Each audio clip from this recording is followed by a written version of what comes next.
There we go. Right, okay. So first one on the left-hand side was your before, as I said, capital Y position. Again, if you look in here now, so you can kind of see your left arm a little bit kind of tucked into your body. Because the club shaft was straight up and your shoulders are level, that left arm now being the same length as your right has to kind of tuck up slightly to get yourself on the golf club, okay?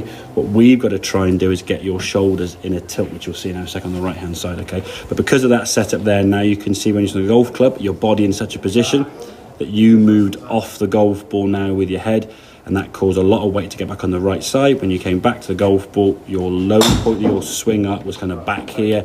You were then hitting up on the ball, which potentially led to you topping it, or in the mat behind the golf ball and just miss-hitting it, okay? And you can see when you finish the swing now, trying to get onto your left side there, but not much of a rotation. Most of your weight now is sort of favoured back on this right foot, okay? So the sequence now it's set up we're going to go through. Always start with the feet together, okay? Leaning the club shaft, as you can see now, towards. So your lead arm, elbow, hands, and the club shaft pretty much make a straight line. Then you get this shoulder to go downwards, and you bring your right hand on the golf club. So you're creating more, as we'll see in a second, this sort of lowercase y at address there. So there's slightly more tilt with the shoulders there, and then your lead arm and the club, if we put a line from there now, is getting towards where you want to get to. And your grip, as a result of that, is in a better position. We can sort of see those 2 or 3 knuckles there, your left hand. And because of that now, just that slight change at setup, when we swing back, there's a lot less lean off the golf ball, yeah? You've risen up a smidgen, but you haven't moved back off the ball. So at least your centre or your low point now is going to be a bit nearer to where the ball is, hence why you're striking the ball now a little bit more cleanly. When you come back to the golf ball here now, you can see, we want to say you get your hands in front of the golf ball. That's basically your hands there, pretty good. Head just behind the golf ball, pretty good, yeah? Now it's going to be the practice to get used to finishing on your left side. You still lean back just a little bit, but look how much further the swing looks, yeah? You're able to rotate a lot more now because of that body position. So the whole circle of the swing and the whole movement's got longer.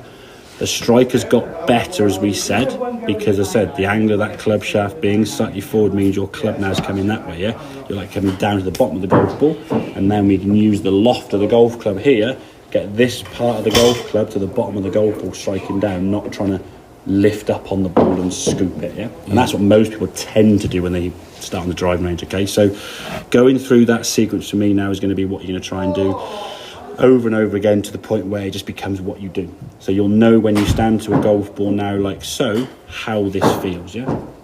So a few little checkpoints sort of go away to sort of remind yourself. Obviously the knuckles on the left hand we discussed there so you can see them. When you look down now, sort of probably through your right eye, that your hands are over your left foot there, okay? If you're leaning backwards and the hands are back in the middle, you'll see daylight between your hands and the foot there, okay? So just having a slightly forward lean, and from a mirror image perspective, you're trying to create a lowercase y there with lead arm and the club, and then obviously your trail arm on the other side, okay? So that's what you're looking for. So you can do that in front of the mirror, just practice that over and over again to the point where it just feels comfortable holding a golf club like that, standing to a golf ball like that. And then when you go to the range end, we can then look at some sort of swing thoughts to focus on probably changing your through swing there. But at the moment now, just by changing setup, you've improved your rotation. Yes, you slightly rise up, but on this one you can see you rise up and also move away from the ball. So you're moving that way on this one, whereas this one you just go up and down, which is fine. There's going to be a bit of movement. Flexibility probably comes with that a little bit. But in terms of movement, that rotation is better. You're turning your body better. Now we can get back to the golf ball. Good strike of the golf ball there. I say that next stage is probably going to come here with a follow through. At the moment, your main focus is on that setup, yeah?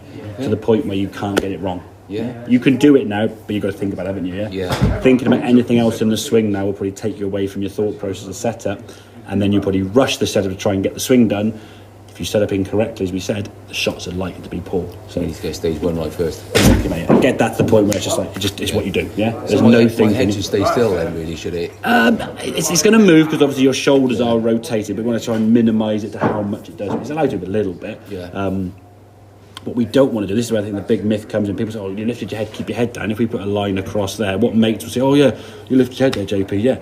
Yeah. Well, you have, but you haven't taken your head and gone like that, have you? haven't lifted up and down like Yeah, yeah, it's just this moving, way. yeah. It's moving because the way your body's moving. Okay. Now a lot of that comes down to how people rotate their torso. At the moment, your rotation is good. We can look into that in a bit more detail as we go through. But at the moment now, just focus on that setup and get that body moving as you comfortably want it to do. Okay. We can tweak that bit by bit as we go through. So your head move would only be maybe to there rather than up there. Yeah. Okay, so it's allowed a little bit. There's a window of where you can move within, but don't try and sort of keep your head down or try and keep things from moving. Because if you try and keep your head down, or someone says, "Oh, keep your head down," then you won't turn your body at all. You're restricted, yeah. Exactly. Yeah. So the reason why the heads move is because the way you moved your body. No one in the history of when they playing golf and then some before has ever swung a golf club and gone and lifted the head that way. So if no one's ever doing that, then keeping your chin down on your chest and keeping your head down isn't going to fix how that head's going to move, is it? Yeah. The body's what's making things move there, okay? Does that make sense? So yeah? Yeah, it does, So yeah, yeah. so just quick summarise then. As I say, 3 parts of the setup. Always start feet together, ball in the middle of your feet there, okay? Lean the club towards that left hip pocket there, as we said. Get your left hand on the golf club first, with the sort of 3 knuckles showing of your left hand. Once you've got that, then bring your right shoulder underneath. You can see now with your right hand.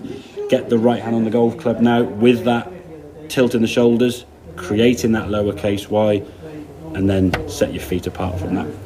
Okie dokie? Okay, yeah. Excellent, right, good stuff. Have a couple more then, and then we'll see how they go from there.